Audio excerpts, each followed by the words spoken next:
나는 외계의 생명체 자체의 가능성을 부정하지는 않는다.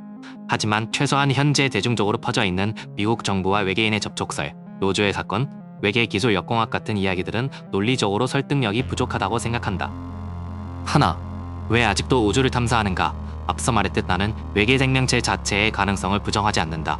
하지만 적어도 미국 정부가 이미 외계인과 접촉하고 있다는 주장에는 큰 모순이 있다고 생각한다. 만약 외계인이 실제로 지구를 방문했고 미국 정부와 우호적으로 교류하고 있다면 현재 인류 과학계의 행동은 설명되지 않는다. 나사는 왜 수십조 원을 들여 우주망원경을 발사하는가? SATI는 왜 수십 년째 외계 신호를 탐색하고 있는가? 스페이스X는 왜 화성과 외계 행성 탐사에 집착하는가?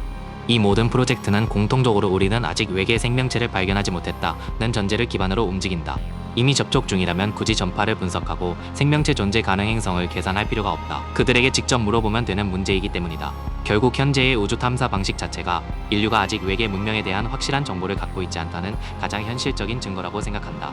둘, 외계 문명이 정말 침묵했을까? 로즈웰 사건이나 외계 기술 회수설이 사실이라면 오히려 더 큰 모순이 생긴다.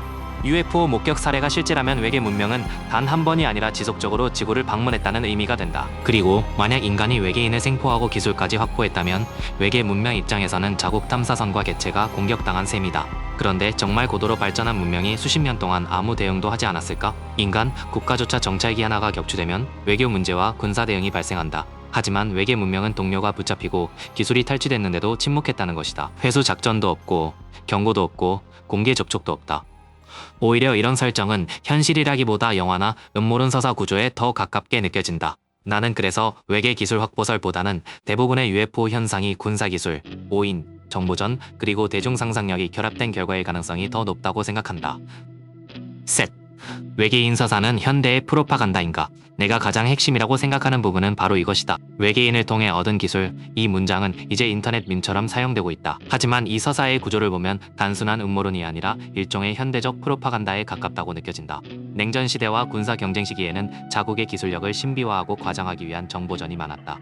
특히 미국은 스텔스기, 극비 항공기, 첨단 군사 기술을 개발하며 사람들에게 거의 SF 수준의 충격을 주었다. 그리고 그 과정에서 자연스럽게 등장한 것이 바로 UFO와 외계 기술 서사였다. 우리의 기술은 인간 수준을 넘어섰다. 이 이미지는 적국에게는 공포를, 자국민에게는 경외감을 심어준다. 나는 미국이 이런 서사를 단순히 방치한 것이 아니라 오히려 전략적으로 활용해왔다고 생각한다. 그리고 시간이 지나면서 사람들은 영화, 뉴스, 인터넷, SNS를 통해 외계인이라는 개념 자체에 점점 익숙해졌다. 최근 UFO와 외계인 관련 정보가 갑자기 대량으로 공개되고 있음에도 사람들이 놀라지 않는 이유도 여기에 있다고 본다. 사람들은 이미 수십 년 동안 반복적으로 외계인은 있을 수도 있다는 문화적 세뇌에 노출되어 왔기 때문이다. 결국 현재 UFO 담론 상당수는 실제 외계 문명의 증거라기보다 군사기술과 정보전, 그리고 대중문화가 결합되며 만들어진 현대적 신화에 더 가깝다고 생각한다. 마지막으로 이미 침략 중이다 또는 우리 중에 외계인이 섞여 있다라는 가설에 대한 것이다. 그 유명한 렙틸리언 음모론 말이다.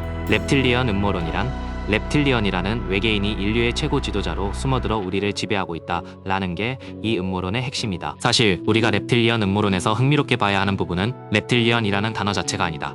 사람들은 도마뱀 외계인이라는 자극적인 설정에만 집중하며 이 이야기를 단순한 망상이나 인터넷 괴담으로 소비한다. 하지만 내가 중요하다고 생각하는 건 그 뒤에 숨어있는 구조다. 이 음모론의 진짜 핵심은 사실상 이것이다. 우리는 이미 누군가의 지배를 받고 있다. 그리고 나는 이 메시지가 의도적으로 과장된 SF 설정 속에 숨겨져 있다고 생각한다. 나무를 숨기려면 숲에 숨겨라 라는 말처럼 누구나 어렴풋이 느끼고 있는 불편한 현실을 수많은 황당한 음모론 사이에 섞어버리면 사람들은 오히려 그 핵심을 진지하게 바라보지 않게 된다.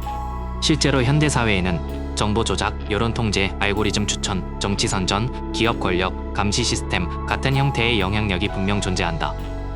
하지만 여기에 렙틸리언, 외계 지배자, 비밀 조직 같은 극단적인 장식이 붙는 순간 사람들은 전체를 비현실적인 이야기로 치부해버린다. 나는 이것이 오히려 현대사회의 매우 영리한 구조라고 생각한다. 사람들은 거짓말에는 민감하지만 진실과 허구가 섞인 이야기에는 쉽게 혼란을 느낀다. 니가 뒤에델리굴